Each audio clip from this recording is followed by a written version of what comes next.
Je vais vous parler ce matin de quelque chose qui me tenait à cœur depuis très longtemps et qui en fait est la continuité des 8 études sur l'amour que je vous ai données.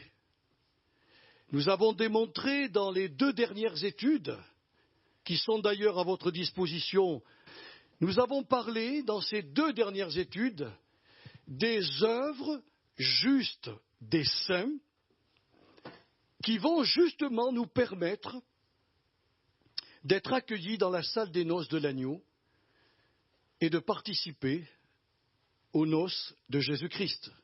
Je le répète, parce qu'il circule aujourd'hui sur Internet des enseignements que je ne peux pas accepter bibliquement parlant. L'Église sera entièrement, totalement enlevée. Mais dans l'Église, il y a des bébés dans la foi. Dans l'Église, il y a des adolescents dans la foi. Dans l'Église, il y a des adultes dans la foi. Le Seigneur n'a pas mis une barrière pour dire si tu atteins ce niveau-là, je t'enlèverai. Il a dit, tu es mon épouse, tu partiras avec moi.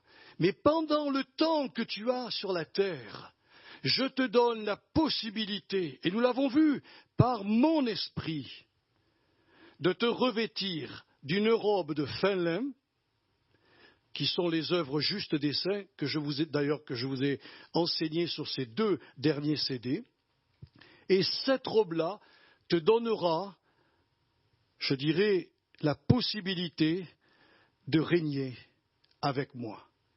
Sauvé et faisant partie de l'épouse de Jésus, oui, mais être qualifié avec lui pour des responsabilités particulières, il y a un prix à payer. C'est comme cela que le Seigneur l'a établi. Je n'y peux rien, il l'a enseigné.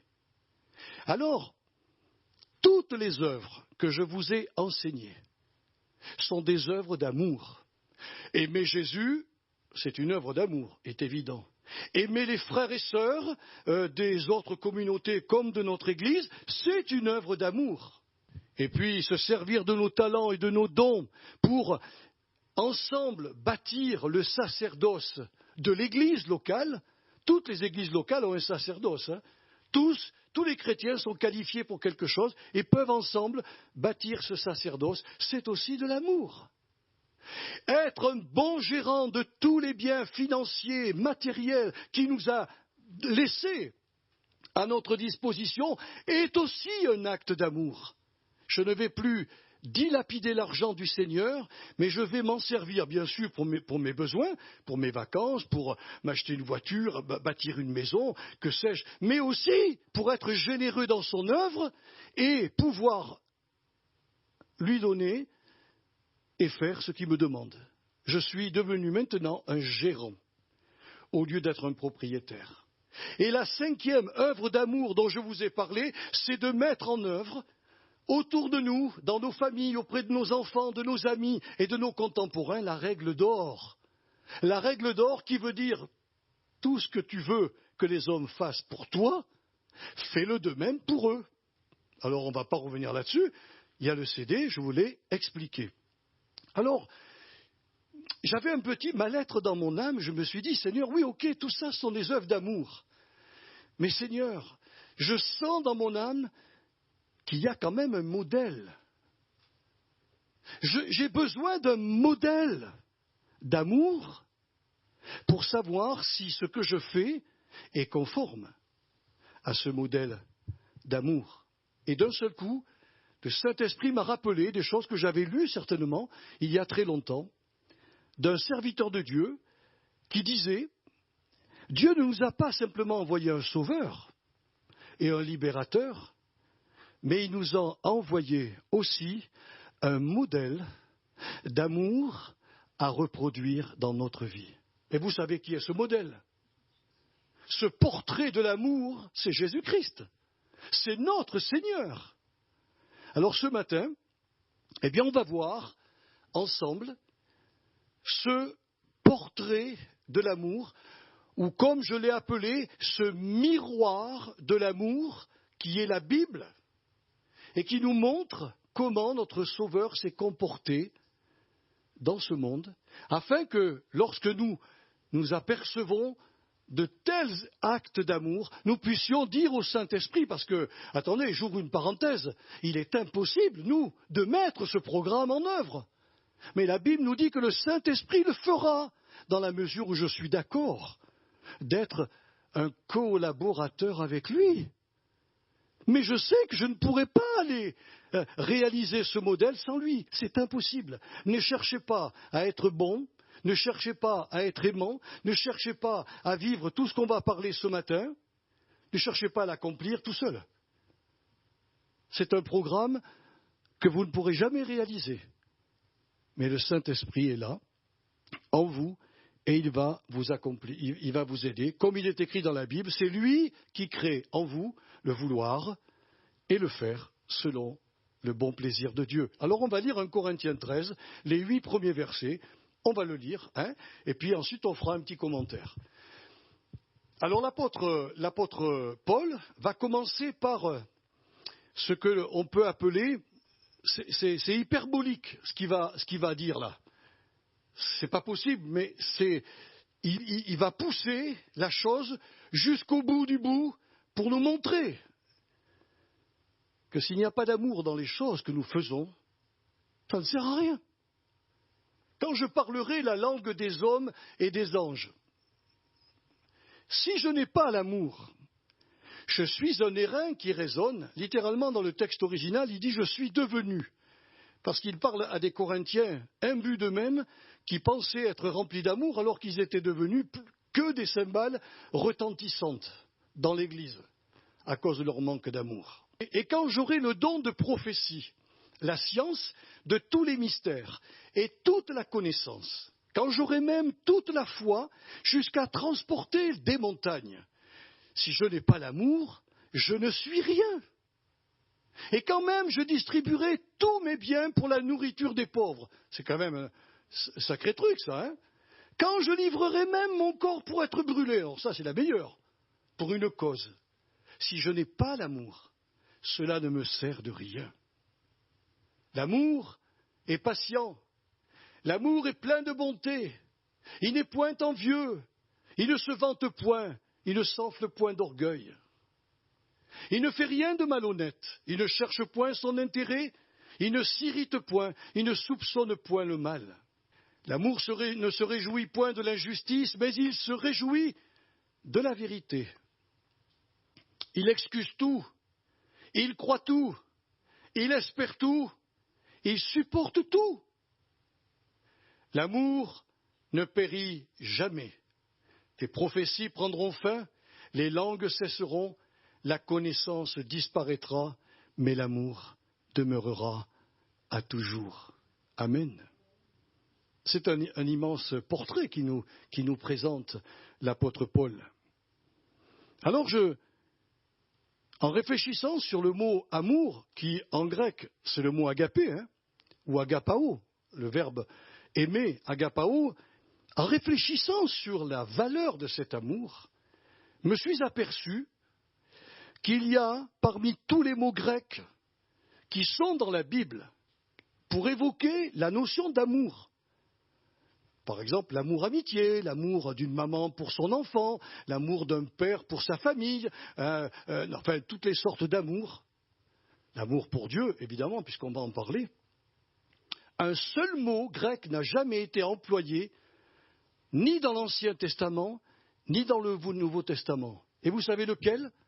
C'est le seul mot qui est attaché à notre langue française, qui s'appelle éros, qui a donné en français érotique. Pourquoi ? Tout simplement, a déclaré un théologien que j'emploie souvent parce que je l'aime bien, c'est Frédéric Godet. Il a dit que éros, c'est un mot qui indique un vif désir passionnel par lequel l'âme humaine cherche sa propre satisfaction dans l'être aimé. Ce qui veut dire que, dans notre langue française, j'aime parce que je trouve en toi mon plaisir. Si je trouve plus en toi mon plaisir, je t'éjecte. Nous le voyons aujourd'hui dans toutes les catastrophes entre couples. Avant, Moi, je me souviens de mes parents, après-guerre, c'était rare que les personnes divorcent. Déjà, pour une bonne raison, c'est que la femme était soumise à son mari et puis elle n'avait pas l'autonomie financière. Donc, ne pouvant rien faire, elle supportait les écarts de son mari, mais dans la tête de son mari, tu es ma chose. Tu es comme le meuble dans ma maison. T'es à moi. Je suis ton Baal, ton maître. C'était comme ça avant. Hein. Aujourd'hui, je crois que les jeunes filles et les jeunes hommes n'ont plus envie de vivre cela. C'est peut-être pour ça qu'ils se sont révoltés et qu'ils ne vivent plus, ou ils ne veulent plus se marier comme se mariaient leurs parents. Je peux comprendre. Hein. J'approuve pas, mais je peux comprendre. Les auteurs de la Bible, inspirés de Dieu, ont choisi le mot agapé, qui lui désigne un amour volontaire, pas sentimental. Hein. Écoutez-moi bien, frère, ce que je vous dis là, c'est une bombe. L'amour agapé n'est pas un amour sentimental. Il se servira des sentiments, mais il est volontaire. Volontaire. Capable de se donner aux autres sans rien exiger d'eux en retour. L'amour agapé, c'est-à-dire l'amour de Dieu qui maintenant est dans notre cœur, nous est décrit en 1 Corinthiens 13, et il se caractérise par la gratuité, le désintéressement, le dévouement et la générosité. Alors l'apôtre Paul, par son langage hyperbolique, va dire que si je parlais toutes les langues, et peut-être même celles des anges, il ignore que si les anges ont une langue, hein, mais enfin il va aller jusqu'au bout pour dire aux Corinthiens, imbus d'eux-mêmes, que dans leur église, ce qui leur manque, c'est l'amour. Ils avaient tous les dons, mais pas l'amour. Ils avaient des gros problèmes. Il dira même que si je possédais la prophétie, la science de tous les mystères et toute la connaissance divine, même si j'avais le don de foi, me rendant capable de déplacer toutes les montagnes de difficultés, si même je distribuais tous mes biens pour la nourriture des pauvres, si je livrais même pour une cause mon corps pour être brûlé, mais qu'en toutes ces choses, je cherche à m'exalter moi-même, je ne serai dans l'Église du Christ plus qu'un airain qui résonne ou une cymbale qui retentit, ce qu'il veut dire littéralement, je serai devenu une personnalité charismatique qui s'agite mais qui est sans valeur pour Dieu. C'est ce que Paul a écrit. Hein. Il va en quelques versets décrire, il va détailler quel est le modèle d'amour à reproduire tel qu'il s'est incarné dans notre Seigneur Jésus-Christ. Celui qui aime comme Jésus est premièrement patient. Alors là, c'est important de savoir ce que veut dire les mots. Alors je suis allé, là on va dans le texte, hein, on va vraiment dans les profondeurs de l'original pour savoir ce que ça veut dire. Être patient, tout le monde le sait en français. Mais qu'est-ce qu'a voulu dire l'apôtre? Qu'est-ce que le Saint-Esprit a voulu le faire passer à l'Église? Eh bien, en cherchant les mots, je me suis rendu compte que ce mot, macrotuméo, est en rapport, avec des personnes qui font souffrir les autres, soit par quelques paroles désobligeantes, dures, injustes, parfois des paroles mensongères, dites pour blesser ou pour salir, ou soit par quelques attitudes humiliantes de rejet, d'exclusion, de mise à part. Ce verbe, macrotuméo, est en rapport avec tous les gens qui vous font souffrir, qu'ils soient païens ou chrétiens. L'amour, le modèle d'amour que nous a donné Jésus, c'est qu'il a mis un temps infini avant de se mettre en colère ou de s'irriter. Il avait de quoi s'irriter contre les pharisiens. Il avait de quoi se mettre en colère, mais il ne l'a jamais fait. La seule fois où il a eu la liberté de dire aux pharisiens corrompus, moralement corrompus, et je dirais jusqu'au fond du cœur, c'est de leur dire, maudit soit, vous allez être maudits, vous êtes des sépulcres blanchis, mais à l'intérieur, ça sent mauvais, il y a de la pourriture. À eux, il a pu leur dire, mais à tous les autres, à tous ceux qui venaient pour le piéger ou autre, il a toujours été patient, ultra patient. Ce modèle-là, mes frères et sœurs, il faut absolument qu'on le reproduise entre nous, parce que nous aurons des différends. Parce qu'à un moment donné où on se lève du pied gauche, on n'est pas souriant. Et ça arrive que parfois, sous l'effet de l'irritation, nous nous mettons à jeter une parole qu'on regrette à la tête d'un chrétien, à la tête d'un pasteur, à la tête d'un ami, à la tête de son mari ou de sa femme, voire même de ses enfants. On regrette après. Et puis le Seigneur, il sait bien, et il nous pardonne. Mais là, on manque de patience. Voyez-vous, il est notre futur époux. Et le chrétien en souffrance, parce qu'il souffre parfois des attitudes même de ses propres frères et sœurs, c'est le plus dur. Il se montrera patient.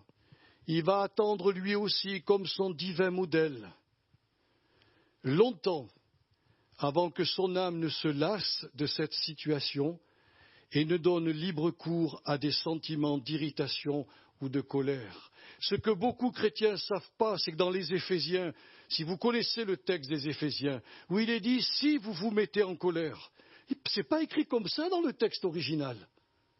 Je comprends pourquoi les théologiens ont écrit cela. Ils ne pouvaient pas imaginer que l'apôtre Paul dit littéralement « mettez-vous en colère ». Mais ne péchez pas. Ne laissez pas le soir le soleil se coucher sur votre irritation. Moi, je l'ai vécu des dizaines de fois avec ma femme, où je lui ai dit des trucs qu'il ne fallait absolument pas dire, mais comme j'avais lu la Bible, je savais qu'il ne fallait pas que le soleil se couche, parce que sinon j'allais avoir de gros problèmes. J'allais la voir et m'excuser. Voilà. Mais j'ai été à l'école de la foi, moi aussi, et je le suis encore. Alors vous savez, dans l'Antiquité, la vengeance était la vertu des héros grecs. Par contre, aux yeux de Jésus, aux yeux de notre Père céleste, les véritables héros dans son Église sont ceux et celles qui ont fait le choix conscient d'aimer leur prochain, même si ces derniers ne cessent de mal agir à leur égard. Si quelqu'un vous juge, si quelqu'un vous critique, si quelqu'un quitte ce lieu et continue à vous critiquer après, c'est dur. Mais vous avez fait le choix d'aimer. Le choix de prendre pour modèle Jésus-Christ, afin que ce modèle que notre Père nous a donné soit reproduit en nous. Mais vous voyez, la vengeance était célébrée comme de l'héroïsme. Eh bien, dans le Nouveau Testament, c'est l'amour qui est célébré comme l'héroïsme des chrétiens pleins de foi. En fait, celui qui désire ressembler à Jésus tendra certainement l'autre joue, je n'avais jamais compris ce passage, refusant de rendre le mal subi, étant toujours disposé à excuser, à pardonner, à prier et même à faire du bien à ses pires ennemis. Frères et sœurs, vous vous rendez compte ce que Jésus, le portrait de Jésus, pour avoir ce portrait-là, c'est extraordinaire. Et alors une interrogation est venue dans mon cœur. Une interrogation, une question à vous poser. Et je vous la pose aussi en même temps à moi. Avez-vous subi, vous, quelques désagréments de la part d'un païen, d'un conjoint, d'un ami, d'un chrétien, d'une autorité ecclésiastique, c'est-à-dire d'un pasteur, d'un enseignant, d'un évangéliste, d'un docteur, enfin de quelqu'un qui a une autorité spirituelle? Avez-vous subi des désagréments? Et quelle fut votre réaction à ce moment-là? Votre susceptibilité vous a-t-elle poussé à réagir avec précipitation, emportement, irritation, colère?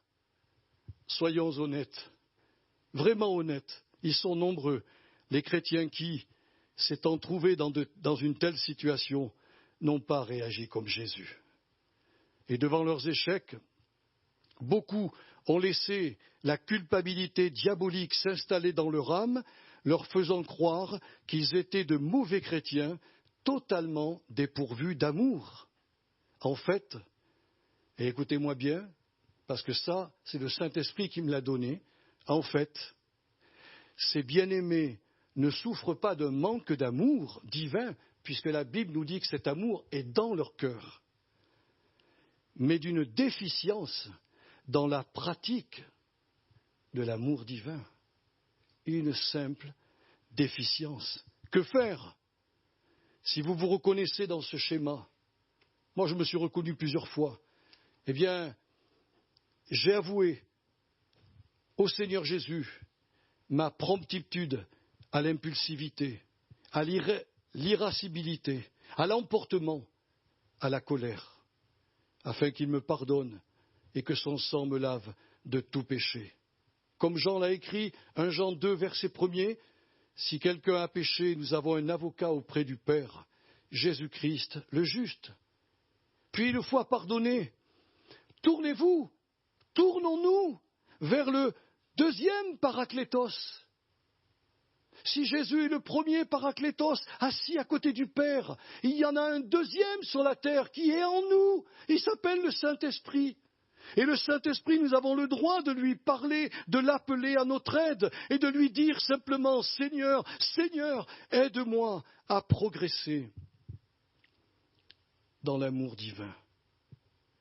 Et puis formuler votre demande jusqu'à ce que ce modèle divin s'intègre dans votre ADN spirituel. C'est la clé. Vous retomberez souvent parce que vous serez un jour dans la victoire, le lendemain dans la défaite. Mais le diable attend qu'une chose pour te dire, t'as vu, t'as rien compris à la foi, t'es un mauvais chrétien, t'es une mauvaise chrétienne. Ça doit vraiment faire pleurer le Saint-Esprit. T'as pas honte?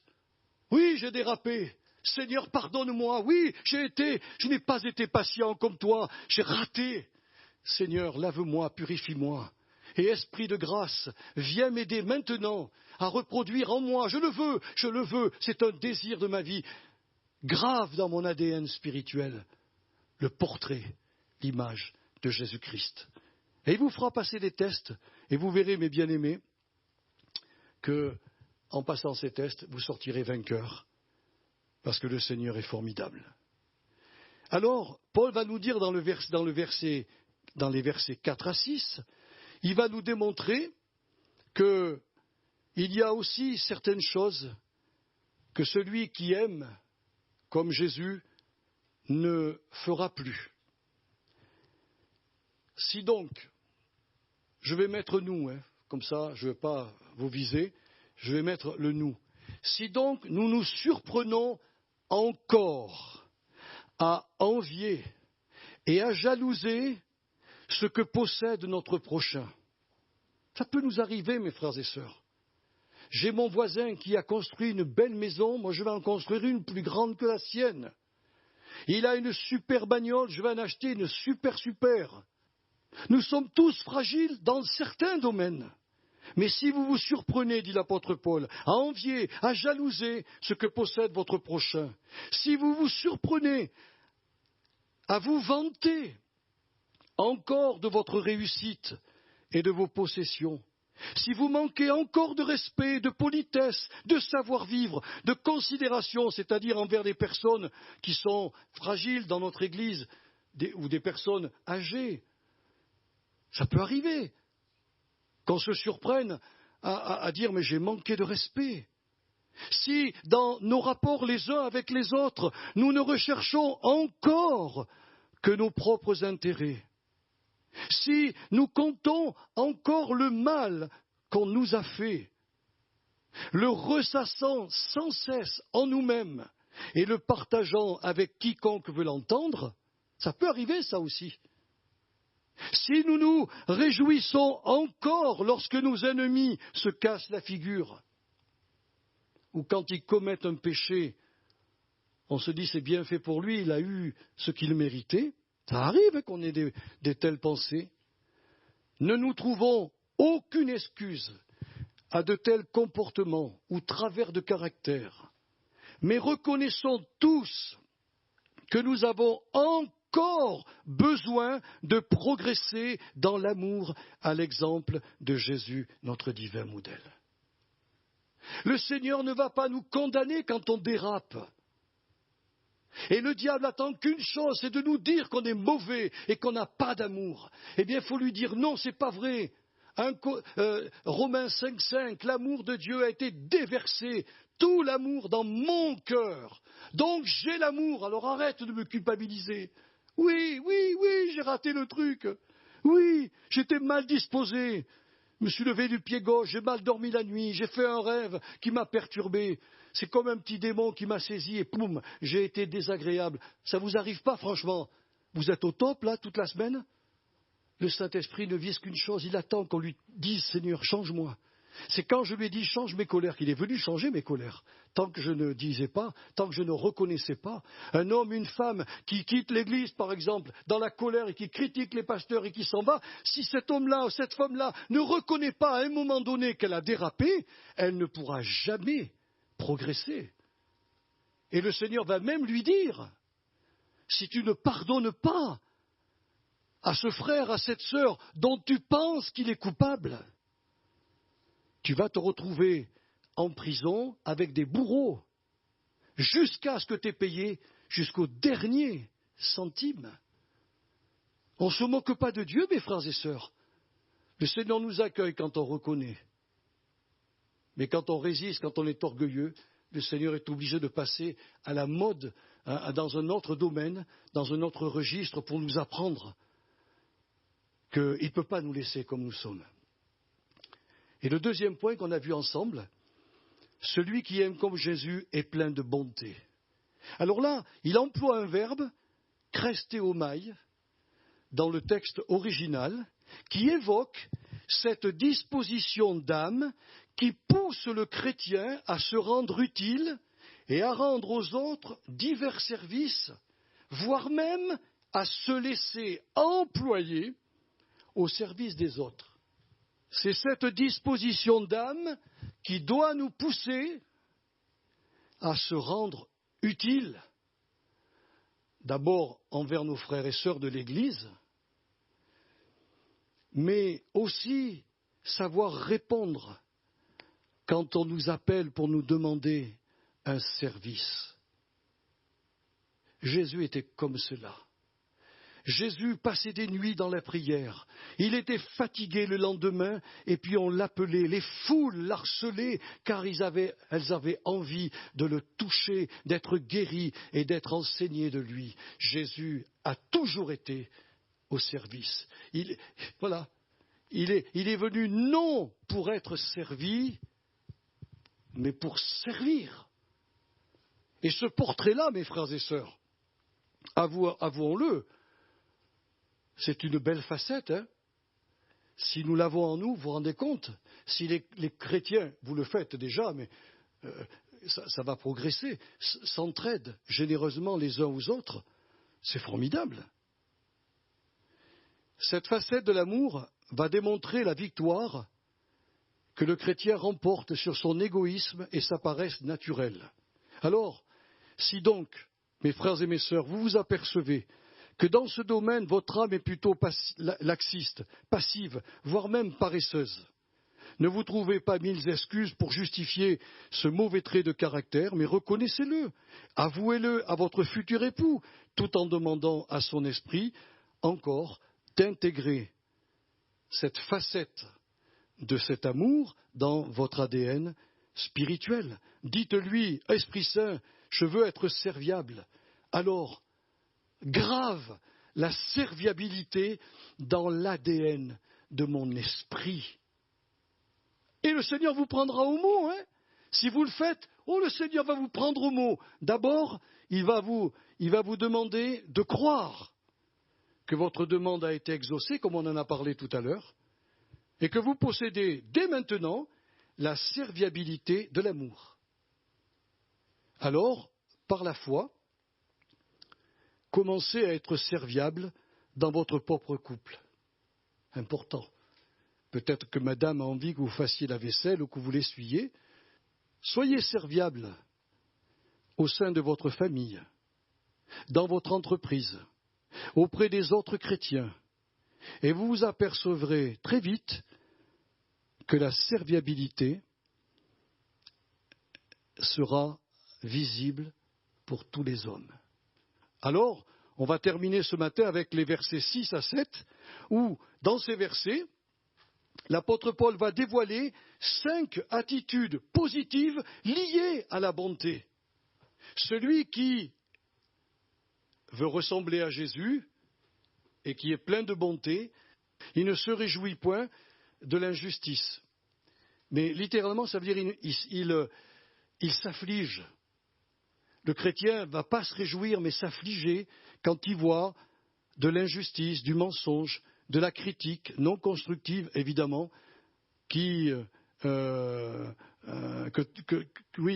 salit les chrétiens, les églises, les serviteurs de Dieu, etc. John MacArthur, il donne dans un de ses commentaires la remarque suivante, que le roi David était attristé lorsqu'il entendait des personnes dire du mal de son Dieu. Dans le psaume 69, verset 9, « Les outrages de ceux qui t'insultent tombent sur moi ». Et je ne sais pas si vous avez une telle réaction, mais moi j'ai des réactions comme ça quand j'entends des gens à la télévision insulter notre Dieu. Ça m'afflige profondément. Celui qui est plein de bonté comme Jésus excuse tout. Là, ici, dans l'original, excuser tout, ça veut dire couvrir et protéger. Ça a un autre sens.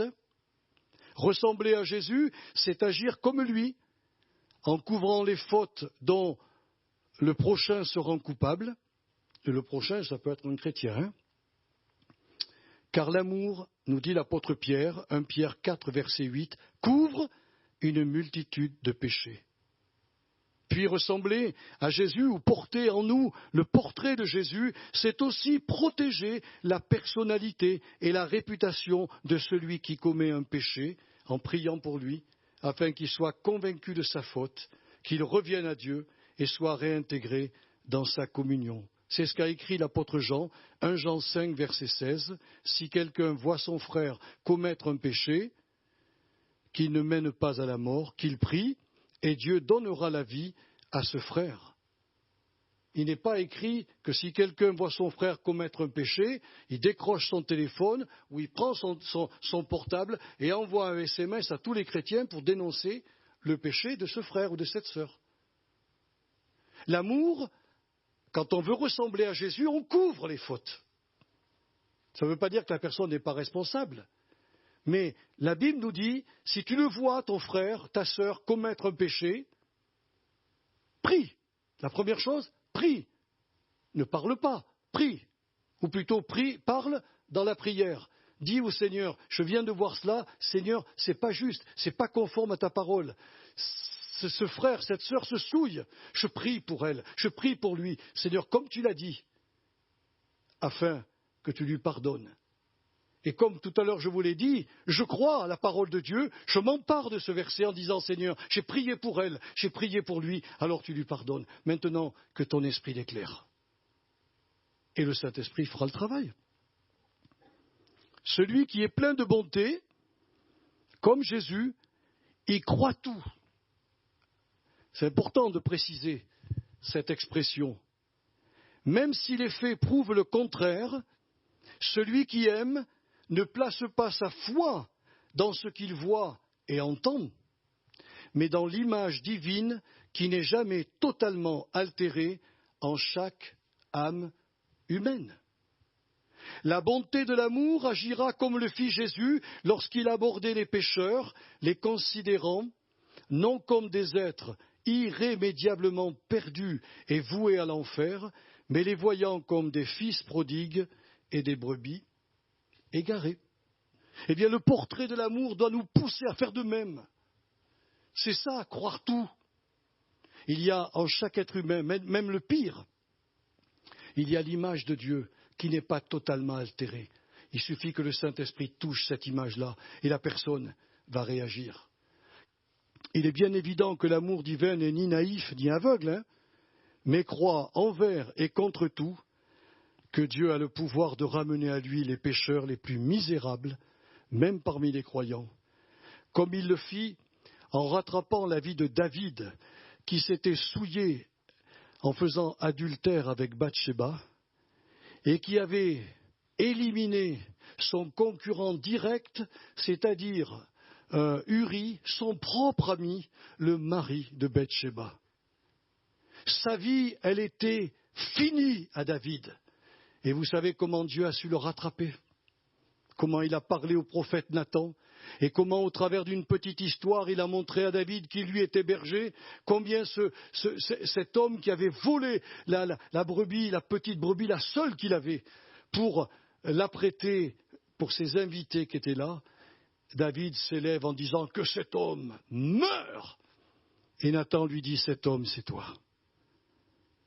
Et là, il a été rattrapé par Dieu. Il a demandé pardon au Seigneur. Et le Seigneur l'a rétabli. Il lui a redonné son Esprit Saint. Mais il a dû payer cher dans sa famille et dans sa royauté ce qu'il avait commis, le crime qu'il avait commis. Mais le Seigneur l'a rattrapé. Et le brigand sur la croix. Je le disais à une amie, là, quand on a été voir Mado, il y avait une dame qui était auprès de Mado. Je lui dis, Madame, cet homme qui a été pendu avec Jésus, les Romains ne pendaient pas un voleur, ils pendaient un meurtrier. Cet homme avait commis des meurtres, un ou plusieurs. Avant qu'il passe de vie à trépas, c'est-à-dire de la vie terrestre à l'enfer, Jésus l'a rattrapé sur la croix, tout en mourant. Il a sauvé. Le premier qui rentre au paradis, c'est un brigand pardonné. Vous voyez, mes frères et sœurs, oui, l'amour croit tout. Nous devons croire que même le pire des hommes ou la pire des femmes que nous rencontrons peut être arraché. Ne faites pas de sélection en disant je ne lui parlerai pas à elle, elle est irascible. Je ne parlerai pas à lui, oh là là, oh là là. Si je lui parle à lui, alors là, je vais être persécuté. Non, non, Dieu est capable de rattraper qui il veut, parce qu'il est Dieu. Celui qui est plein de la bonté du Seigneur va espérer tout. Même quand tout semble perdu, que toutes les ressources de la foi ont été épuisées, la bonté de l'amour s'attend encore à un miracle de dernière minute, comme Moïse, quand il espéra que Dieu ne rejette pas à toujours Israël, qui venait de fabriquer un veau d'or, et qui avait dit à cette espèce de petit veau, qui était tout petit, une petite statue comme ça, « Oh, tu es grand, on t'adore, tu nous as fait sortir d'Égypte. » Vous croyez que le Père en haut était content? Il a dit à Moïse, « Je vais tous les détruire. Je vais faire avec toi une nouvelle nation, un nouveau peuple. » Moïse aurait pu dire, « Waouh, je suis le nouveau leader d'un peuple qui va me donner. » Il a dit, « Père, prends ma vie, mais sauve ton peuple. » Que vont dire les autres nations autour? Mais qu'est-ce qu'ils vont dire? Ah, que tu l'as sorti, ton peuple, d'Égypte, avec un bras étendu, et que maintenant dans le désert tu l'as conduit pour le tuer? Mais Seigneur, c'est pas possible. Pourquoi? Moïse espérait tout, même devant les paroles divines qui avaient été prononcées, et la Bible nous dit, et Dieu se repentit du mal qu'il avait l'intention de faire à Israël.